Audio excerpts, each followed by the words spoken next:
First thing, just want to give BC credit. I think it's my 9th or 10th year playing these guys, and we told the guys all week it's going to be a physical group.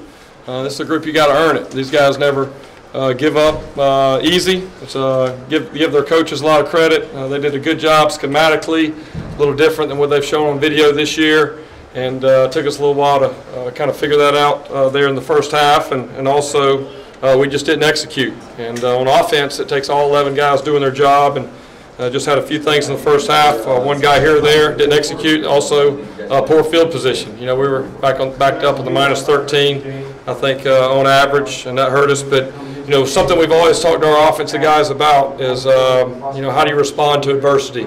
You know, one thing that we've really been talking all year long to this offense is what are some of the common traits of Clemson's offense through the years? What is in our DNA as a Clemson offense? And that goes back 7 or 8 years since Coach Sweeney's been our head coach. And one thing we always talk about is Clemson football team and Clemson's offense, we respond in adversity. Whenever those tough times come, we know how to respond. And so for 27 unanswered points in the fourth quarter, I mean, this is still you know, a lot of new guys up there on offense, and you know, it's a different kind of pressure going in the fourth quarter with the way the game had gone. And you know, you find out a lot about each guy individually. You find a lot about your offense and about your team. And I was really pleased with the way that those guys responded. And offensive line really, I felt like, took over in the fourth quarter. I think we had 368 yards rushing, and you know, so I give those guys a lot of credit. And obviously, it's still young in this, early in the season. We got a lot of things we'll be able to correct off this video.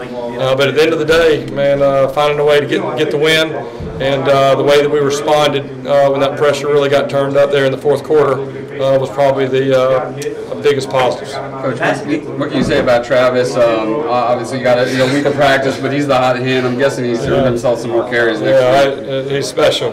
He just keeps earning it every game.